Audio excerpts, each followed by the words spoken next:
देश के रक्षा मंत्री श्रीमान राजनाथ सिंह जी, हिमाचल प्रदेश के मुख्यमंत्री श्री राम जयराम ठाकुर जी, केंद्रीय मंत्रिमंडल में मेरे साथी हिमाचल नो छोकरो अनुराग ठाकुर, हिमाचल सरकार के मंत्रीगण, अन्य जनप्रतिनिधिगण, chief of defence staff general Bipin Rawat ji, army chief, रक्षा मंत्रालय, बॉर्डर रोड ऑर्गेनाइजेशन से जुड़े सभी साथी और हिमाचल प्रदेश के मेरे भाइयों और बहनों, आज का दिन बहुत ऐतिहासिक है। आज सिर्फ अटल जी का ही सपना नहीं पूरा हुआ है, आज हिमाचल प्रदेश के करोड़ों लोगों का भी दशकों पुराना इंतजार खत्म हुआ है। मेरा बहुत बड़ा सौभाग्य है कि आज मुझे अटल टनल के लोकार्पण का अवसर मिला है। और जैसा अभी राजनाथ जी ने बताया, मैं यहां संगठन का काम देखता था। यहाँ के पहाड़ों, यहाँ की वादियों में अपना बहुत ही उत्तम समय बिताता था। और जब अटल जी मनाली में आके रहते थे तो अक्सर उनके पास बैठना, गपशप करना, और मैं और धूमल जी एक दिन चाय पीते पीते इस विषय को बड़े आग्रह से उनके सामने रख रहे थे।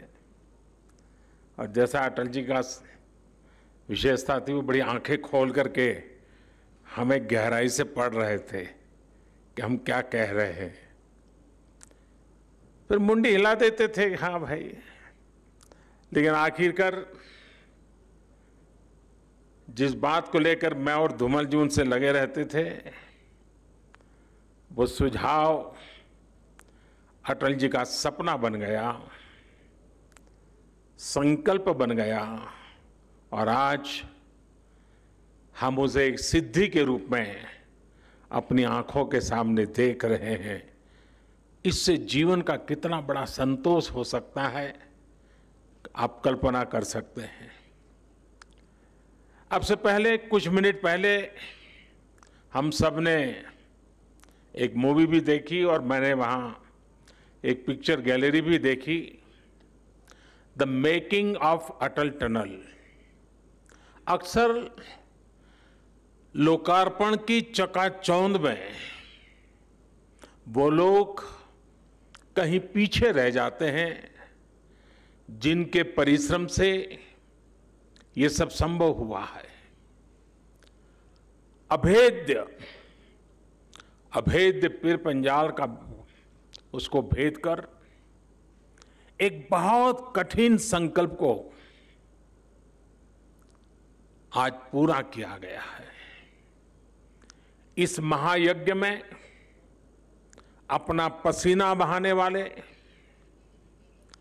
अपनी जान जोखिम में डालने वाले मेहनतकश जवानों को, इंजीनियरों को, सभी मजदूर भाई बहनों को आज मैं आदरपूर्वक नमन करता हूं।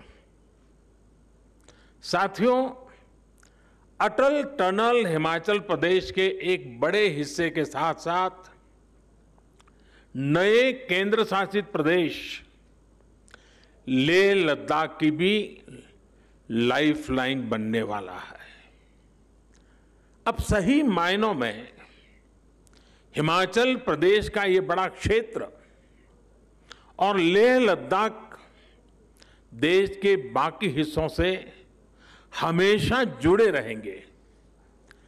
प्रगति पथ पर तेजी से आगे बढ़ेंगे। इस टनल से मनाली और केलोंग के बीच इसकी दूरी 3-4 घंटे कम हो ही जाएगी। पहाड़ के मेरे भाई बहन समझ सकते हैं कि पहाड़ पर 3-4 घंटे की दूरी कम होने का मतलब क्या होता है।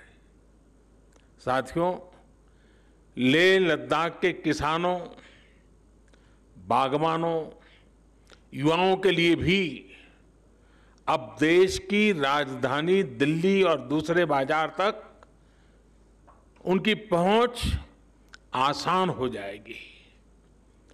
उनका जोखिम भी कम हो जाएगा। यही नहीं, ये टनल देवधारा हिमाचल और बुद्ध परंपरा के उस जुड़ाव को भी सशक्त करने वाली है जो भारत से निकलकर आज पूरी दुनिया को नई राह, नई रोशनी दिखा रही है। इसके लिए हिमाचल और लेह लद्दाख के सभी साथियों को बहुत बहुत बधाई। साथियों, अटल टनल भारत के बॉर्डर इंफ्रास्ट्रक्चर को भी नई ताकत देने वाली है। ये विश्व स्तरीय बॉर्डर कनेक्टिविटी का जीता जागता प्रमाण है। हिमालय का ये हिस्सा हो, पश्चिम भारत में रेगिस्तान का विस्तार हो, या फिर दक्षिण और पूर्वी भारत का तटीय इलाका, ये देश की सुरक्षा और समृद्धि दोनों के बहुत बड़े संसाधन है। हमेशा से इन क्षेत्रों के संतुलित और संपूर्ण विकास को लेकर यहां के इंफ्रास्ट्रक्चर को बेहतर बनाने की मांग उठती रही है, लेकिन लंबे समय तक हमारे यहां बॉर्डर से जुड़े इंफ्रास्ट्रक्चर के प्रोजेक्ट या तो प्लानिंग के स्टेज से बाहर ही नहीं निकल पाए, या जो निकले वो अटक गए, लटक गए, भटक गए। अटल टनल के साथ भी कभी कभी तो कुछ ऐसा महसूस भी हुआ है। साल 2002 में अटल जी ने इस टनल के लिए अप्रोच रोड का शिलान्यास किया था। अटल जी की सरकार जाने के बाद जैसे इस काम को भी भुला दिया गया। हालत ये थी कि साल 2013-14 तक टनल के लिए सिर्फ 1300 मीटर यानी 1.5 किलोमीटर से भी कम काम हो पाया था। एक्सपर्ट बताते हैं कि जिस रफ्तार से अटल टनल का काम उस समय हो रहा था, अगर उसी रफ्तार से काम चला होता तो ये सुरंग साल 2040 में जाकर के शायद पूरी होती। आप कल्पना करिए, आपकी आज जो उम्र है उसमें 20 वर्ष और जोड़ लीजिए, तब जाकर लोगों के जीवन में ये दिवस आता, उनका सपना पूरा होता। जब विकास के पथ पर तेजी से आगे बढ़ना हो, जब देश के लोगों के विकास की प्रबल इच्छा हो, तो रफ्तार बढ़ानी ही पड़ती है। अटल टनल के काम में भी 2014 के बाद अभूतपूर्व तेजी लाई गई। बीआरओ के सामने आने वाली हर अड़चन को हल किया गया। नतीजा ये हुआ कि जहां हर साल पहले 300 मीटर सुरंग बन रही थी, उसकी गति बढ़ाकर 1400 मीटर प्रति वर्ष हो गई। सिर्फ 6 साल में हमने 26 साल का काम पूरा कर लिया। साथियों, इंफ्रास्ट्रक्चर के इतने अहम और बड़े प्रोजेक्ट के निर्माण में देरी से देश का हर तरह से नुकसान होता है। इससे लोगों को सुविधा मिलने में तो देरी होती है, इसका खामियाजा देश को आर्थिक स्तर पर उठाना पड़ता है। साल 2005 में यह आकलन किया गया था कि ये टनल लगभग 950 करोड़ रुपए में तैयार हो जाएगी, लेकिन लगातार होती देरी के कारण आज ये 3 गुना से भी ज्यादा यानी करीब करीब 3200 करोड़ रुपए से अधिक खर्च करने के बाद पूरी हो पाई है। कल्पना कीजिए कि अगर 20 साल और लग जाते तब क्या स्थिति होती। साथियों, कनेक्टिविटी का देश के विकास से सीधा संबंध होता है। ज्यादा से ज्यादा कनेक्टिविटी यानी उतना ही तेज विकास। खासकर बॉर्डर एरिया में तो कनेक्टिविटी सीधे सीधे देश की रक्षा जरूरतों से जुड़ी होती है। लेकिन इसे लेकर जिस तरह की गंभीरता थी और उसकी गंभीरता की आवश्यकता थी, जिस तरह की राजनीतिक इच्छा शक्ति की जरूरत थी, दुर्भाग्य से वैसी नहीं दिखाई गई।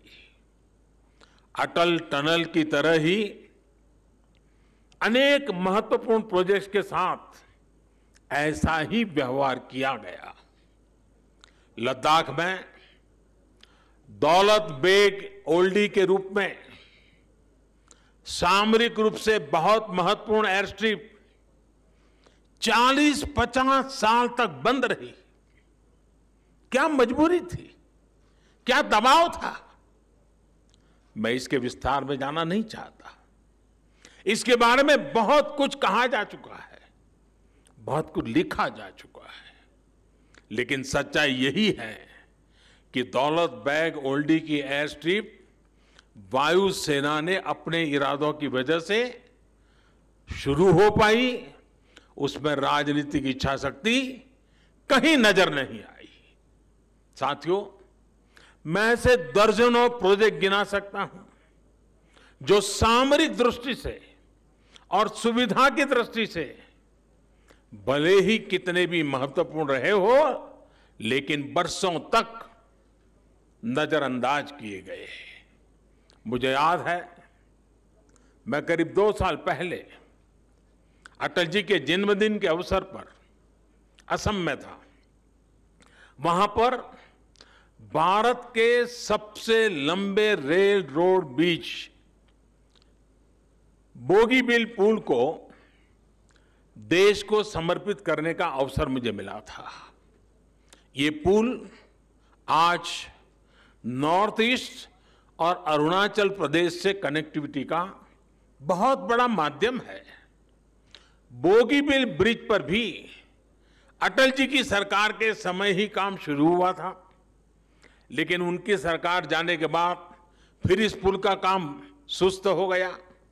साल 2014 के बाद ही इस काम ने भी गति पकड़ी और 4 साल के भीतर भीतर इस पुल का काम पूरा कर लिया गया। अटल जी के साथ ही एक और पुल का नाम जुड़ा है, कोसी महासेतु का। बिहार में मिथिलांचल के 2 हिस्सों को जोड़ने वाले कोसी महासेतु का शिलान्यास अटल जी ने ही किया था, लेकिन इसका काम भी उलझा रहा, अटका रहा।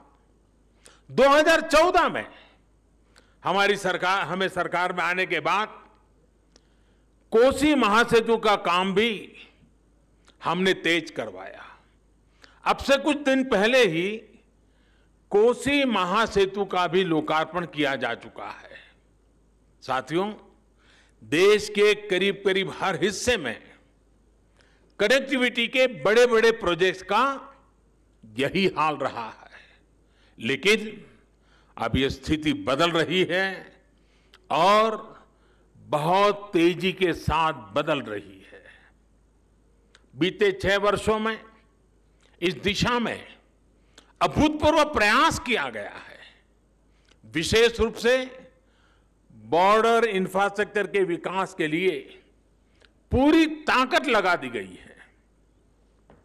हिमालय क्षेत्र में चाहे वो हिमाचल हो, जम्मू कश्मीर हो, करगिल लेह लद्दाख हो, उत्तराखंड हो, सिक्किम हो, अरुणाचल प्रदेश हो, दर्जनों प्रोजेक्ट पूरे किए जा चुके हैं और अनेकों प्रोजेक्ट पर तेजी से काम चल रहा है। सड़क बनाने का काम हो, पुल बनाने का काम हो, सुरंग बनाने का काम हो, इतने बड़े स्तर पर देश में इन क्षेत्रों में पहले कभी काम नहीं हुआ। इसका बहुत बड़ा लाभ सामान्य जनों के साथ ही हमारे फौजी भाई बहनों को भी हो रहा है। सर्दी के मौसम में उन तक रसद पहुंचाना हो, उनकी रक्षा से जुड़े साजो सामान हो, वो आसानी से पेट्रोलिंग कर सकें, इसके लिए सड़कों का जाल बिछाया जा रहा है। साथियों, देश की रक्षा जरूरतों, देश की रक्षा करने वालों की जरूरतों का ध्यान रखना, उनके हितों का ध्यान रखना हमारी सरकार की सर्वोच्च प्राथमिकता में से एक है। हिमाचल प्रदेश के हमारे भाइयों बहनों को आज भी याद है कि 1 रैंक 1 पेंशन को लेकर पहले की सरकारों का क्या बर्ताव था।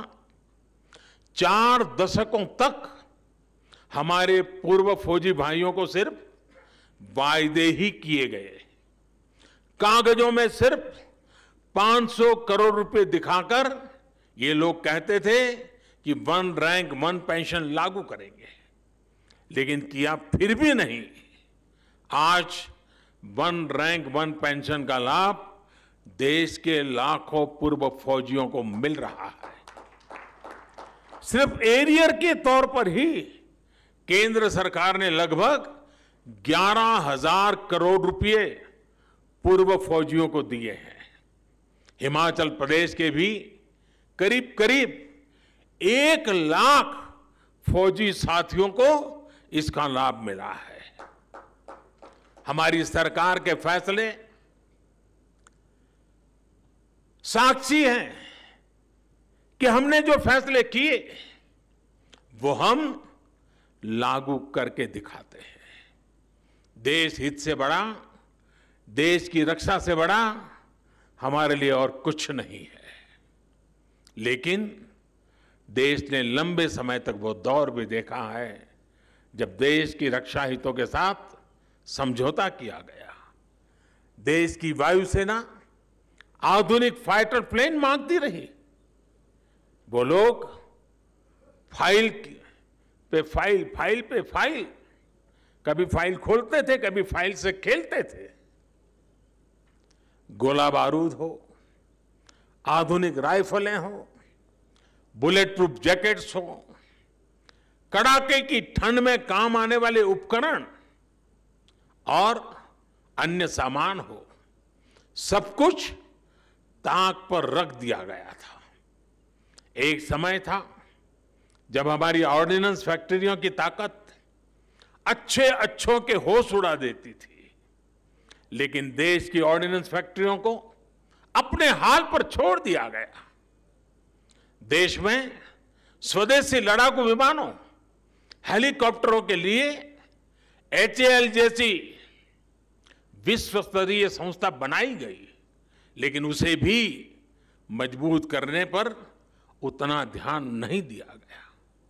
बरसों तक सत्ता में बैठे लोगों के स्वार्थ ने हमारी सैन्य क्षमताओं को मजबूत होने से रोका है, उसका नुकसान किया है। जिस तेजस लड़ाकू विमान पर आज देश को गर्व है, उसे भी इन लोगों ने डिब्बे में बंद करने की तैयारी कर ली थी। ये थी इन लोगों की सच्चाई, ये है इन लोगों की सच्चाई।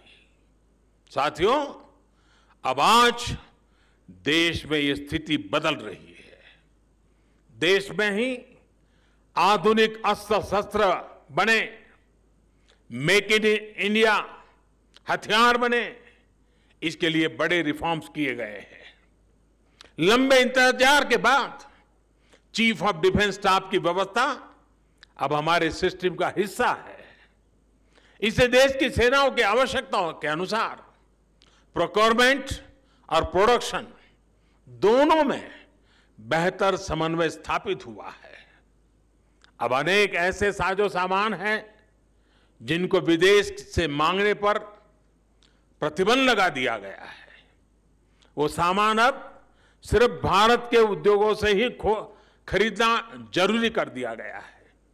साथियों, भारत में डिफेंस इंडस्ट्री में विदेशी निवेश और विदेशी तकनीक आ सके, इसके लिए अब भारतीय संस्थानों को अनेक प्रकार के प्रोत्साहन दिए जा रहे हैं। जैसे जैसे भारत की वैश्विक भूमिका बदल रही है, हमें उसी तेजी से, उसी रफ्तार से अपने इंफ्रास्ट्रक्चर को, अपने आर्थिक और सामरिक सामर्थ्य को भी बढ़ाना है। आत्मनिर्भर भारत का आत्मविश्वास आज जनमानस की सोच का हिस्सा बन चुका है। अटल टनल इसी आत्मविश्वास का प्रतीक है।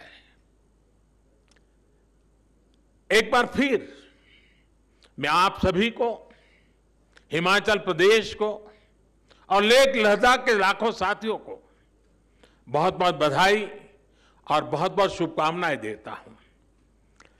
हिमाचल पर मेरा कितना अधिकार है ये तो मैं नहीं कह सकता हूं, लेकिन हिमाचल का मुझ पर बहुत अधिकार है। आज के इस कार्यक्रम में समय बहुत कम होने के बावजूद भी हमारे हिमाचल के प्यार ने मुझ पर इतना दबाव डाल दिया, 3 कार्यक्रम बना दिए। इसके बाद मुझे और 2 कार्यक्रम में बहुत ही कम समय में बोलना है और इसलिए मैं यहाँ विस्तार से न बोलते हुए कुछ बातें 2 और कार्यक्रम में भी बोलने वाला हूँ। लेकिन कुछ सुझाव मैं यहाँ जरूर देना चाहता हूँ। मेरे सुझाव भारत सरकार के रक्षा मंत्रालय के लिए भी हैं, भारत सरकार के शिक्षा मंत्रालय के लिए भी है और बीआरओ के लिए स्पेशली भी है। एक, ये टनल का काम अपने आप में इंजीनियरिंग की दृष्टि से,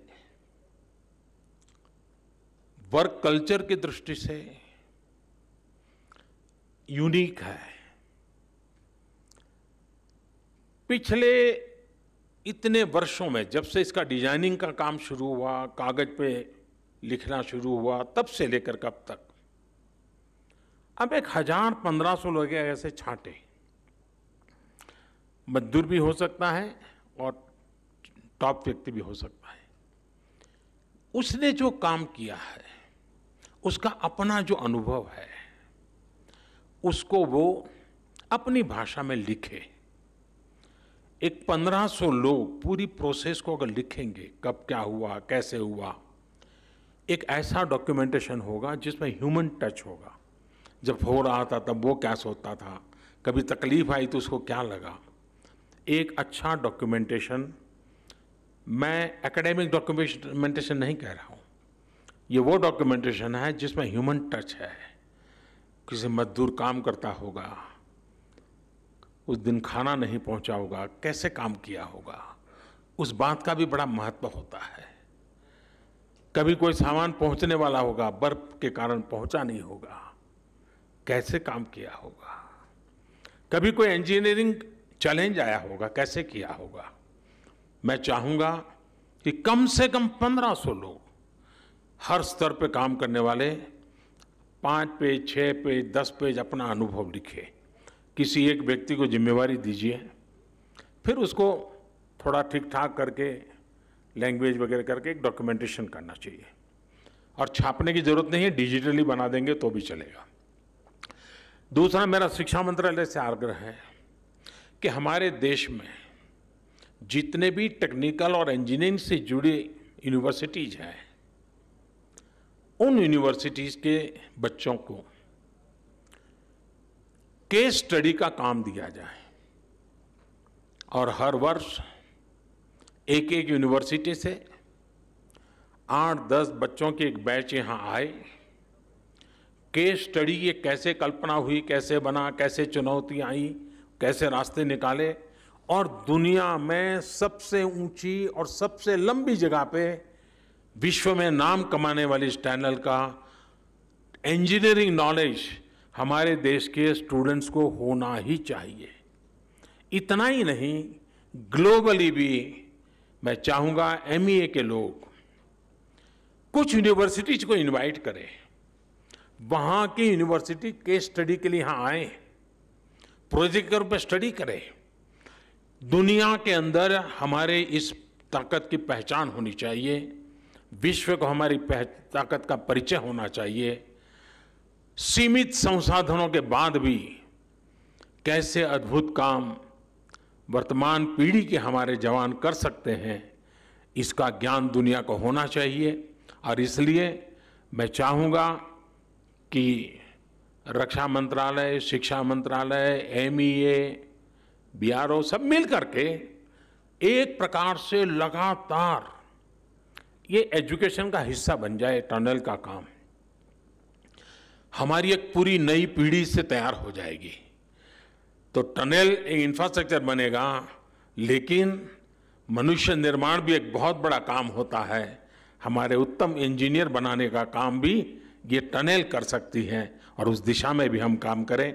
मैं फिर एक बार आप सबको बहुत बहुत बधाई देता हूं, बहुत बहुत धन्यवाद देता हूं, और मैं उन जवानों का अभिनंदन करता हूं जिन्होंने इस काम को बखूबी निभाया है, बखूबी पूरा किया है और देश का मान बढ़ाया है। बहुत बहुत धन्यवाद।